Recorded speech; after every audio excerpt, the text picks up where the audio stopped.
और देखिए मोनिका, इन सब के बीच बड़ा सवाल यही कि क्या दिल्ली के सीएम अरविंद केजरीवाल जेल में बैठकर सरकार चला सकते हैं? और क्या देश का संविधान किसी मुख्यमंत्री को जेल से सरकार चलाने की इजाजत देता है? और क्या देश के कानून में ऐसा कोई प्रावधान है कि जेल जाने के बाद सीएम को अपने पद से इस्तीफा देना पड़ता है? ऐसे कई सवालों के जवाब इस रिपोर्ट के जरिए समझिए।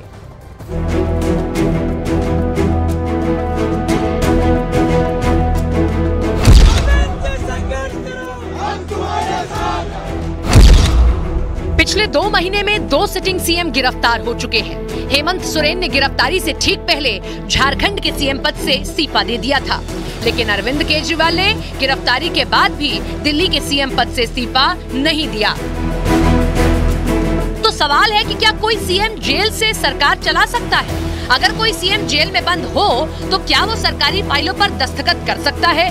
क्या वो कैबिनेट की बैठक ले सकता है? और क्या वो अपने मंत्रियों से जेल में मुलाकात कर सकता है? जेल में बंद एक सीएम क्या क्या कर सकता है और क्या नहीं, ये सवाल अरविंद केजरीवाल की गिरफ्तारी के बाद से हर किसी के मन में घूम रहा है। तो चलिए देश के संविधान में और कानून की किताब में इन सवालों के जवाब ढूंढते हैं।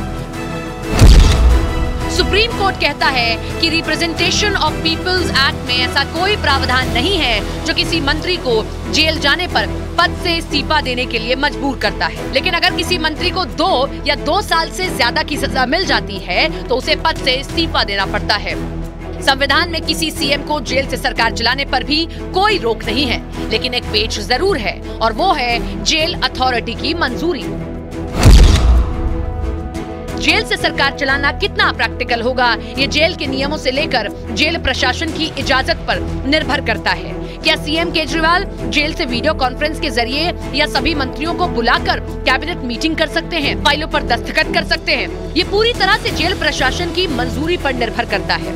बिना जेल प्रशासन की मंजूरी के सीएम केजरीवाल कैबिनेट मीटिंग नहीं कर पाएंगे। यानी कि अगर अरविंद केजरीवाल सीएम पद से इस्तीफा नहीं देते हैं तो जेल से ही सरकार चलाने की मंशा रखते हैं, तो इसमें जेल प्रशासन की एक बहुत बड़ी भूमिका होगी।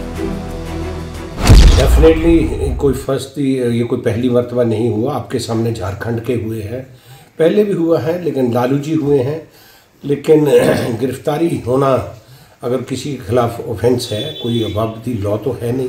चाहे एक्स प्राइम मिनिस्टर हुए हैं, आपके सामने इंदिरा जी हुई हैं, नरसिम्हा राव जी पे केस चले हैं, तो कोई बड़ी बात नहीं है और कोई नई बात नहीं।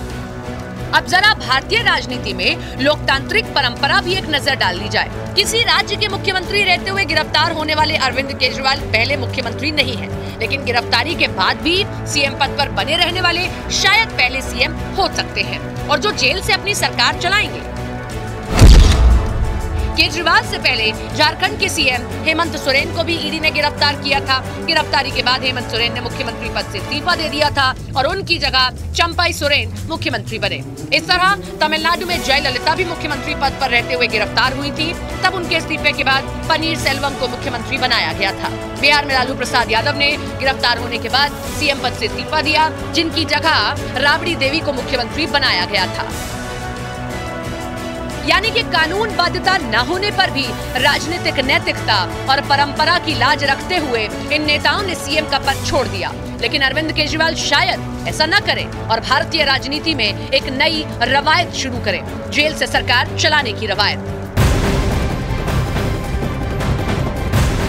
और इस बड़ी खबर आपको बता दें, दिल्ली शराब घोटाले में ये बहुत बड़ी खबर सामने आ रही है। कांग्रेस ने अरविंद केजरीवाल के खिलाफ शिकायत दी थी इस पूरे मामले में, और दिल्ली पुलिस को कार्रवाई के लिए चिट्ठी भी कांग्रेस की तरफ से लिखी गई थी। केजरीवाल पर घोटाले में शामिल होने के आरोप कांग्रेस की तरफ से ही लगाए गए थे। अब देखिए इसमें 2 बातें सामने आ रही है। एक तो आप देखिए किस तरीके से कांग्रेस की तरफ से साफ तौर पर कहा जा रहा है कि साजिश के तहत फंसाया जा रहा है, लेकिन अब कांग्रेस ने ही शिकायत की थी। अमिताभ सिन्हा हमारे सहयोगी हमारे साथ जुड़ रहे हैं फोन लाइन के जरिए। अमिताभ, इस चीज को किस तरीके से देखें? एक तो खुद ही उन्होंने शिकायत की कांग्रेस ने, और आज कांग्रेस साथ खड़ी नजर आ रही है अरविंद केजरीवाल के।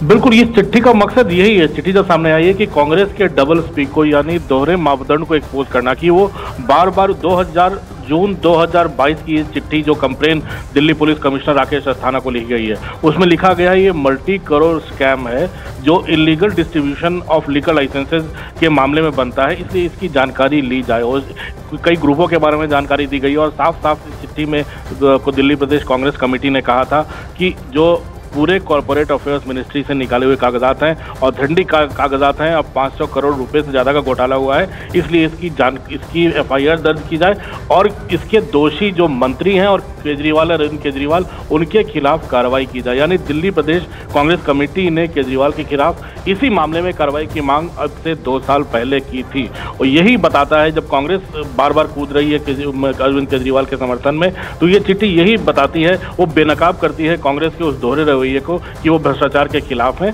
और ये बेनकाब करती है अरविंद केजरीवाल को, जो लगातार कांग्रेस पर निशाना साधते थे कि अगर वो सत्ता में आए तो सोनिया गांधी राहुल गांधी को बेनकाब करेंगे। तो ये जो मैरिज ऑफ कन्वीनियंस आम आदमी पार्टी और कांग्रेस के बीच चल रहा है अभी इस घटना को लेकर, इस गिरफ्तारी को लेकर, उसको बेनकाब करने वाली चिट्ठी है ये। बिल्कुल अमिताभ, ये कहीं ना कहीं अब कांग्रेस के लिए राजनीतिक मजबूरी भी है। बहुत शुक्रिया आपका तमाम डिटेल्स हम तक पहुंचाने के लिए।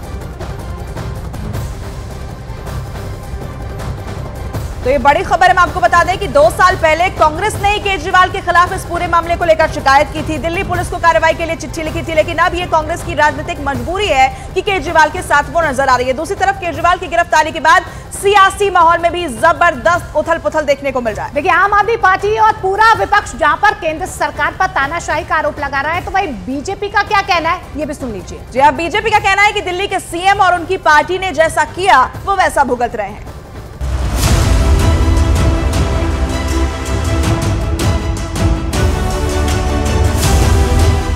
दिल्ली के सीएम अरविंद केजरीवाल की गिरफ्तारी ने सियासी गलियारों में हड़कंप जैसे हालात पैदा कर दिए हैं। पक्ष और विपक्ष दोनों एक दूसरे पर हमलावर हैं, क्योंकि सवाल देश की राजधानी दिल्ली के सीएम की गिरफ्तारी से जुड़ा हुआ है। जब जब लोकतंत्र की हत्या का प्रयास हुआ है भारतीय जनता पार्टी द्वारा, सुप्रीम कोर्ट ने सामने आकर इस देश में लोकतंत्र को बचाया है। तो हम उम्मीद कर रहे हैं कि लोकतंत्र को बचाने के लिए कि चुनाव की घोषणा के बाद एक राष्ट्रीय पार्टी के राष्ट्रीय अध्यक्ष को गिरफ्तार किया जाता है, ऐसे में सुप्रीम कोर्ट सामने आके लोकतंत्र की रक्षा करेगा। सारी की सारी फाइल देखने के बाद, सारी एविडेंस देखने के बाद, सारे तथ्य देखने के बाद इंटरिम प्रोटेक्शन देने से इनकार कर दिया। इसका अर्थ है कि जांच एजेंसियों के पास कोई बहुत ठोस सबूत होंगे माननीय मुख्यमंत्री अरविंद केजरीवाल जी के खिलाफ। उनको नैतिकता पर इस्तीफा देना चाहिए। आम आदमी पार्टी केजरीवाल की गिरफ्तारी को केंद्र सरकार की तानाशाही से जोड़ रही है, तो बीजेपी का कहना है कि कानून सबके लिए एक है।